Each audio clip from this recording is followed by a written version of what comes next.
William didn't know that Harry and Meghan had already recorded their poison for Netflix. It was already edited. What if, overnight, the prince who once set Buckingham ablaze with accusations quietly slipped a key into the lock he'd melted down? Picture palace courtiers waking to whispers that the so-called exile has been dialing secret numbers, hinting at a return not out of nostalgia but necessity. The gilded gates appear unchanged in the morning mist, yet somewhere beyond them, an unanswered phone vibrates on a desk, proof that even burned bridges leave embers. That single breath-stealing image, royal footsteps echoing on marble he swore never to tread again, draws us in. But here's the twist. Re-entry isn't driven by remorse. It's driven by arithmetic. When Montecito mortgages balloon and Glitterstream deals deflate, tradition starts to look less like shackles and more like a safety net. Still, a safety net woven over 1,000 years won't catch someone who's been cutting at its cords. On primetime TV,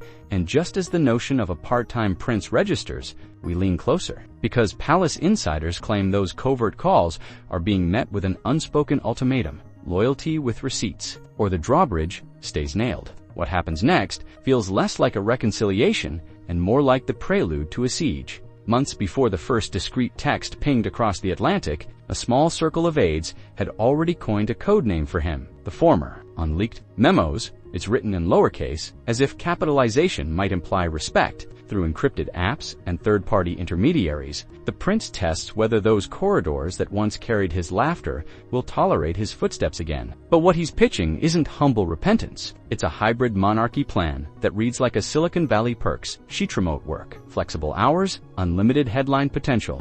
I think Diana, well, I know, we all know, Diana would be shocked that we're sitting here today discussing her son as an outright liar. He envisions balcony waves on Tuesday podcast studios, on Thursday, and red carpet selfies by Saturday sunset. To him, it sounds modern. To the household, it feels like vandalism. Courtiers pull dusty precedents from the archives of abdications. Divorces, even Edward VIII and, find nothing that fits the half-royal fantasy. One veteran equerry reportedly noted, "We're not Airbnb," yet the conversation continues. Because if the palace has mastered one skill, it's crisis weathering. Every cautious reply, every delay in responding, is choreographed to gather leverage. And leverage, in royal circles, is never about who speaks loudest. It's about who controls. The silence is expensive in California. Montecito dawns with gardeners buzzing, checkpoints humming, and invoices mounting. A single security detail can cost 6 figures a year. Private jet weekends multiply that. When the Spotify contract dissolved in a puff of corporate jargon,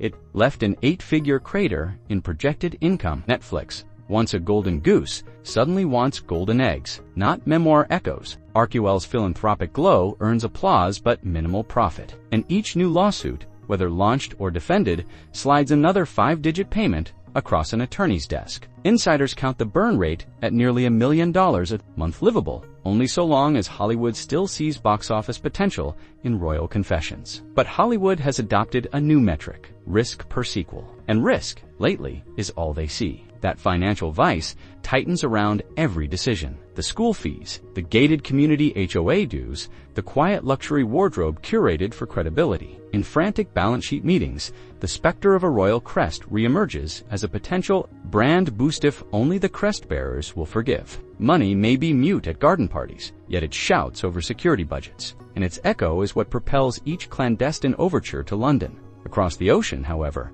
a different arithmetic prevails. Prince William, now the undisputed anchor of future kingship, calculates cost and credibility, not cash. Family rapprochement scored in paparazzi clicks feels like a currency, too volatile to bank. After Spare painted him as a clenched fist villain, William's advisors warn that even a handshake photo op could undo years of carefully rebuilt public trust. The new Queen Camilla views the risk through an even sharper lens: perception. For decades, she fought headlines that caricatured her every gesture, allowing her harshest biographical sketch artist back inside the palace walls could resurrect the worst of those caricatures overnight. Behind carved oak doors, she reportedly told Charles that welcoming the former Duke back would be like planting a fox in the pheasant run. Unspoken in that metaphor is the cost already paid in dignity. The king listens, stoic, disappointed, but pragmatic, knowing a sovereign's affection is often subordinate to a kingdom's mood. And the mood on the streets of Britain, from tea shops in Newcastle to queues outside Wembley, is less forgiving than gossip columns suggest. Public sentiment crystallized the moment polling firms added,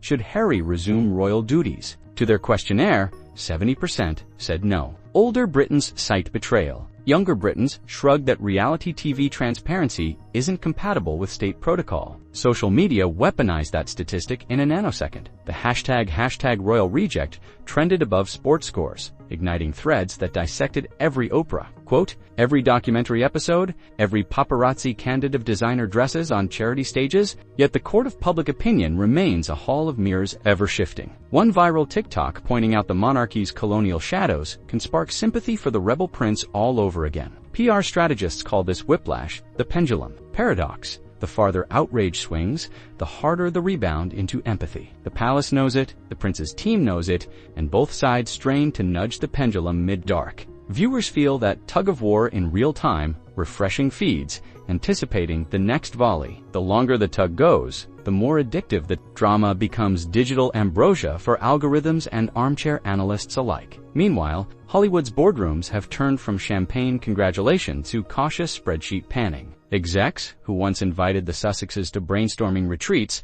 now ask their assistants for reputational risk assessments. The calculus is brutally simple. Will the prince's next expose drop the week before our launch? Will a charity gala cameo overshadow the studio's own marquee star? One producer leaked that the couple had become interview kryptonite. Great for a rating spike. Disastrous for long-term franchise planning. So projects languish. Treatments get sent upstairs and never come back. A documentary on digital mental health activism sits half-fetid because marketing can't model reliable viewership. Brands that once chased the duo for sustainable luxury endorsements now prefer micro-influencers who don't spark tabloid feeding frenzies. Inside the Sussex camp, these rejections accumulate like unwritten headlines, each one silently reinforcing the appeal of a return to royal relevance, because if Los Angeles won't cash in on the Crown story anymore, perhaps the Crown itself might. And yet the hybrid blueprint he's offering still clashes with the monarchy's unspoken code. You serve or you step away. There is no swinging door. Constitutional scholars privately warn that if any modern sovereign condones royal freelancing, the precedent could unravel centuries of duty expectations. Imagine every minor royal launching clothing lines, mid-Commonwealth tours, or charging appearance fees at state dinners. The founding mystique the idea that service trumps self would fracture. So courtiers float trial balloons of compromise, honorary patronages without funding, cameo roles at select military ceremonies, strictly vetted media engagement clauses. Each balloon pops under scrutiny, either too restrictive for California's ambitions or too permissive for Westminster's tradition. Negotiations stall, resume, stall again. And each stall leaks enough to the tabloids to keep the story simmering. For viewers, the fascination lies in that procedural stalemate, how an immovable crown meets an unstoppable brand. And both insist the other must blink first. Through it all, King Charles paces the narrow strip between paternal instinct and sovereign duty. Friends say he rereads briefing folders on slimmed-down monarchy plans, comparing pie charts of public expenditure against approval rating bar graphs.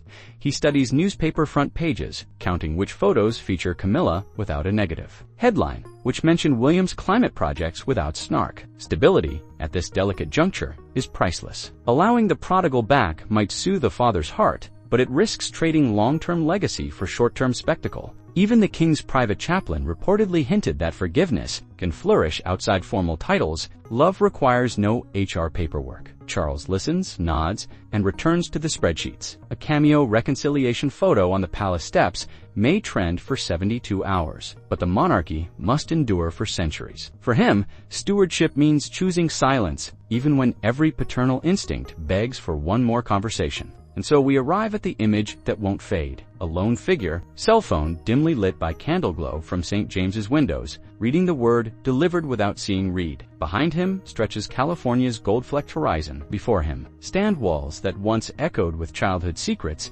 now humming with closed-door resolve. The drawbridge doesn't budge. Perhaps pride keeps it sealed. Perhaps caution. Or perhaps the monarchy has learned that some tales warn more powerfully when left unfinished. History reminds us a crown never begs, forgiveness never hurries, and public memory never truly forgets. Yet history also loves a twist. A single, genuine apology not the scripted kind. But the soul-stripping variety could realign every dialogue, a family emergency, a global crisis, A king's fading Helthini catalyst might flip the script overnight. Until then, the prince stands outside his own legend, pressing his ear to doors that answer only with the hush of centuries, while the world watches, refreshing, waiting for the moment the silence finally speaks.